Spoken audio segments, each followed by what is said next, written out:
Today, it is the Honorable U.S. Senator serving Louisiana, U.S. Senator Dr. Bill Cassidy. Dr. Cassidy, good morning. Hey, Ted Dumas, how are you, brother? Well, so much has taken place since you were with us last month. I'm not sure I know where to start, so let's start with the Brett Kavanaugh Supreme Court. I thought it was lost. I thought they had let it fall away from. You know, I did not think it was lost, because it was clear that Dr. Ford, whatever had happened to her, had absolutely no corroboration.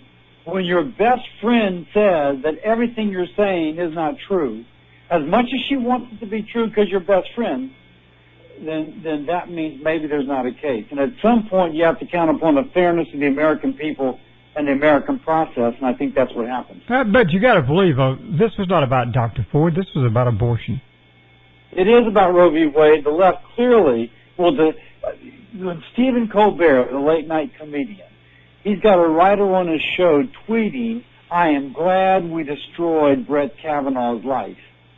There is a viciousness and a ruthlessness among some on the left, and it's all, I agree with you, centered around Roe v. Wade, abortion, and one or two other things, but that's the principal thing.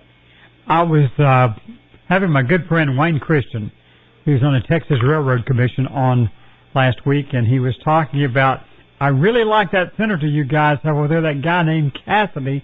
He's one of the few senators that's got the guts to stand up to some of these protesters. A pretty good confrontation there. It was a great confrontation because, you know, sometimes people say, you know, I worked in the charity hospital system for 25 years, teaching medical students. I like to say if your doctor's less than 50, she or he probably heard my lectures on diarrhea and hepatitis.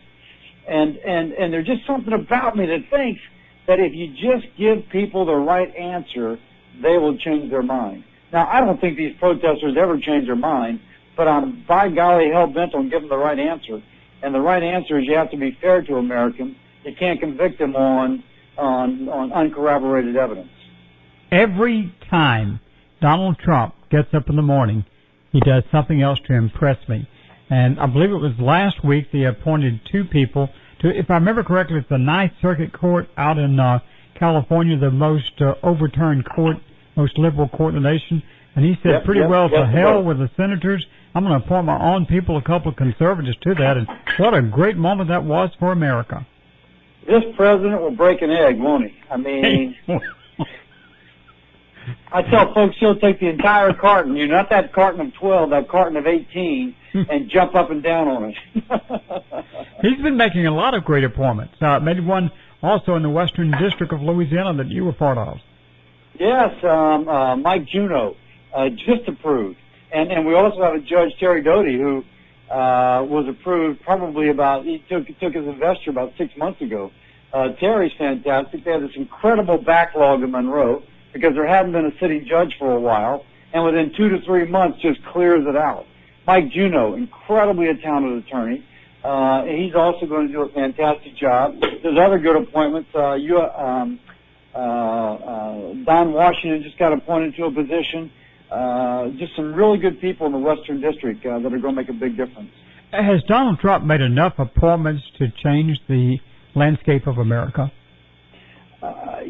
Not the landscape, but certainly some of the hills on that landscape. The circuit courts are the courts just below the Supreme Court. You just mentioned the Ninth Circuit in California. It's the Fifth Circuit in Louisiana. President Trump has now appointed 1/6 of all the judges on this court. And this court sees far more, thousands of cases, whereas the Supreme Court may see 100 a year. These courts see thousands. And they really are the next to the highest court in the land. And he's appointed 1/6 of the judges. That makes a big difference. Whenever Barack Obama was elected president, I was not a happy camper. I didn't support him. I did not like his activities there, but I recognized he was president. And now we have a large number of people protesting this president and the policies of this president, the Republican Party. And how do we expect them to have a protest that's reasonable without violence when you got people like Hillary Clinton advocating violence? So, totally with you on that. Joni Ernst, the senator from Iowa. You may remember the great ad she had about cutting pork. She said, one of her protesters said, "He's not my president." And Joni, who's actually in the Iowa National Guard and has been deployed to Iraq, said, "Stop. He is our president. He is our president." Just like I did not agree, speaking of herself, with Barack Obama, but he was my president. So Donald Trump is our president. The left will not accept that. The left says that they can't win an election. They cannot win in the battle of ideas. So the way they're going to win is with physical intimidation and emotional intimidation. Ted Cruz goes out to eat with his wife, and protesters gather around the table and start yelling at him as he's eating. Mitch McConnell goes out to eat with his wife. Protesters go into the restaurant and begin to verbally abuse them. You can't win at the ballot box. You can't win the battle of ideas, so you try and intimidate people. That's not the United States. We have to push back. Now, talk to me about duplication of benefits, the fix for it. Duplication of benefits. The great floods of 2016 in North and South Louisiana, FEMA comes in and tells everybody who's got a credit rating that's decent, apply for an SBA loan, a Small Business Administration. They do, and then they find out they're not eligible for road home money. So they do exactly what they are told to do. They take on all this debt to rebuild, and then they're not eligible for road home money. They just felt totally kind of like, wait, this is not right. A police officer in front of the LSU game tells me he had to take on $80,000 in debt to rebuild. He goes, what can I do? I had to rebuild, but now I got this big debt. That's not how you reconstruct families and communities. So we're able to correct that. It's called duplication of benefits. It's taken us 2 years to get at it because, frankly, it wasn't easy. But we finally were able to accomplish it. And, heck, if you were in the great floods of 2016 and you took an SBA loan and you weren't eligible for a road home grant, now you are. Okay, so the president called all the heads of all the major departments together yesterday and said, why don't you have a 5% cut in your budget? Seems very reasonable to me. Seems like something that George Bush should have done years ago. Do you think he'll get that? I don't know that. Do you think it's possible to cut 5% in every budget? I think it's totally possible. But, the military is a good example. If you go to anybody in the military, they will tell you there's a lot of waste. The soldiers who are deployed will speak of equipment that's abandoned, perfectly good, but which is abandoned, resources which are misallocated. But then when you say, okay, what 5% are we going to cut? Well, we can't cut it all. And I think the concern in fairness is, as Scripture says, if you go after the tares, you pull out the wheat. And so sometimes you go for that 5% and you eliminate a good program. But it's difficult. And the military, again, I don't know if you remember Alan West, but he was that firebrand Republican out of Florida. Yeah, on Fox. He used to say, he said we could cut 10% of the military. I'd say, what 10%, Alan? He goes, well, that's going to be the harder choice. So, anyway. Okay, so we had John Schroeder on yesterday, Treasury Secretary, who I think is doing a great job. And he says we've grown the budget in Louisiana 20-something% in 2 years. That's a hell of an increase. It is. And a lot of it's going to be Medicaid. And obviously Medicaid takes care of a lot of folks who need help. But we added 400,000 people to Medicaid expansion. And some of those folks had insurance before. They just dropped their private insurance and went on to Medicaid. So instead of they and their employer paying their bill, now it's the taxpayer paying their bill. And there's no free money in life. Ultimately, that comes back to those folks who are working and paying taxes, and it's difficult. Obviously our current governor just defends the Medicaid expansion program to the hilt.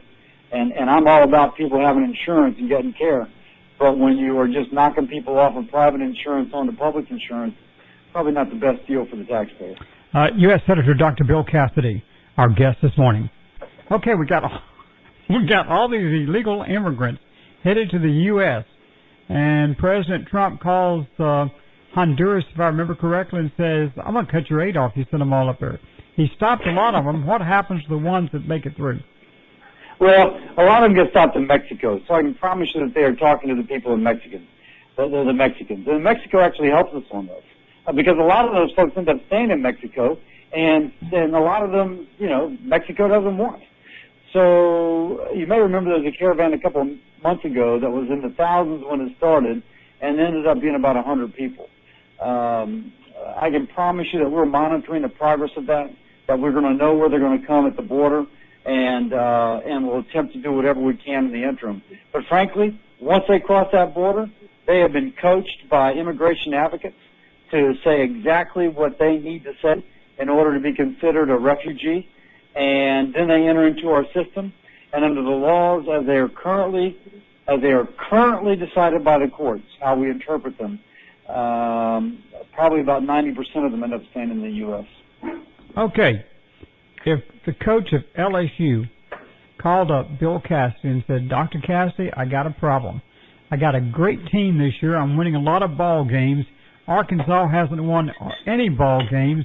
I've got to play them. How do I avoid an upset? What would you tell him? Coach O's doing a great job, and you and I were talking offline. You were not a believer, and now you're telling me that you're recruiting for LSU. Not quite to that point yet. Now I will say that Coach O, a lot of folks said, well, he's just the kind of guy that motivates them, but they were so well coached against Georgia. Only 2 penalties. That had to be the best game they've played in years. I thought it was the best game since they opened against West Virginia the year they won the national championship. So we'll see. I mean, they still got a tough schedule, and Arkansas always plays LSU tough. They do. Talking about winning and losing, the Democrats, the national media says the Democrats are going to take the House. Some Republican people say that this Kavanaugh has kind of energized the true Americans. You got any guess from the brain, not the heart, on this? From the brain, I'm going to tell you that we hold the Senate. We probably pick up 2, maybe even 3 seats. That the House is going to be just whoever holds it is going to hold it by a few seats. And a lot of folks on our side, who people are writing off, are now ahead in the polls. If you're a Republican and you want to support some people, find some candidate like Ron Bloom, who was going to lose in Iowa and is now a little bit ahead, or Tom MacArthur in New Jersey, who was a little bit behind and is now a little bit ahead. Folks we didn't think could win and now are coming back. Pete Sessions in Texas and John Culbertson. If we can hold those seats, the Republicans will hold the House. If, by some miracle, Trump actually is able to help Republicans enough that they're able to hold the House, does that pretty well get the message across to the left wing, to the media, that Trump is for real? I think the left wing refuses to believe that the average American is smart enough to take care of herself or himself. And the average liberal thinks that the federal government should be telling us how to live our lives. And I think that is so ingrained in them, they just think they are so much smarter than the rest of us that I don't know if you ever knock them off of it. But I think it will start sending a signal. Americans wish to live their lives as they wish to live it, not as Washington, D.C. wishes to tell them how to do it. Remember Jim Brown, Secretary of State, Secretary of Treasury? Oh, yeah. Went to federal prison because he lied to the FBI. Not for a crime, but he didn't tell the truth to the FBI. Recently, allegedly, they didn't have a tape recording. It was the FBI agent's memory of it. Okay, well, last week, an FBI agent took tickets from a news media to pro games, then lied about it. And they say, well, he's going to retire, everything's okay. Why does Jim Brown go to jail and an FBI agent goes home? I don't know if one was under oath or not, but still I agree with you, the double standard should not be tolerated. If somebody what's good for goose is good for gander, and if somebody tells the truth and tells a lie under oath, you shouldn't cut them slack because they're one of your own. We're a nation of laws. We're not a nation of, oh, well, I know you, so therefore you get a break. So I agree with you. If he lied under oath, he should be treated the same way that Jim Brown was, who, by the way, I think was probably treated unfairly. Oh, no doubt about it, in my opinion. I thought he was a great public servant. Our guest this morning, Dr. Bill Cassidy. You're working with President Trump to end unfair international mail rates. What is that? I have no idea what you're talking about. There's a UN treaty in which the United States subsidizes third world countries in their mailing to the United States. It turns out China is considered a third world country, and so all these companies that set up in China actually have a competitive advantage relative to somebody who sets up in Manny. It might cost somebody in Manny $5 to mail something to New York, and it would cost somebody in China $2. Well, guess where your company is going to set up if you're doing lots of mail order? And then they're counterfeiting our goods. So if we have this special item, imagine an insulated cup, they do a counterfeit knockoff. They can, of course, produce it cheaper because they don't pay their workers very much, but then they get a subsidy mailing it into the United States. So they end up beating out our own manufacturers with our own goods, if you will, just a counterfeit version, because we are subsidizing it through the mail. We're trying to change that. Trump, I had introduced a bill to it. The Trump administration saw it. We worked together. They just announced they're going to pull out of that treaty, given a year notice. We can renegotiate, but they're not going to stay in it if our folks continue to kind of get the raw end. Speaking of the Postal Service, let me ask you a question I asked Mike Johnson last week, and Mike Johnson spent about 5 minutes not answering the question. You can do the same if you choose. The U.S. Postal Service just announced the largest increase since, I think, 1990, 5 cents a letter. U.S. Postal Service losing billions of dollars every year. U.S. Postal Service could shut down Saturday delivery. Nobody would complain about waiting until Monday to get bills in it. U.S. Postal Service could shut down all these small places, 200 populations getting home delivery, order postage stamps by mail now. Congress will not agree to let the Postal Service do anything that would put them back to being anywhere close to a viable organization. What's your thoughts? There's things that they can do that could put them back. By the way, what I just described could save the Postal Service $178 million per year, in which that we don't subsidize Chinese companies sending in goods to compete with ours. That's $178 million. The second thing about the Postal Service is that they have union contracts, and they need to renegotiate these union contracts.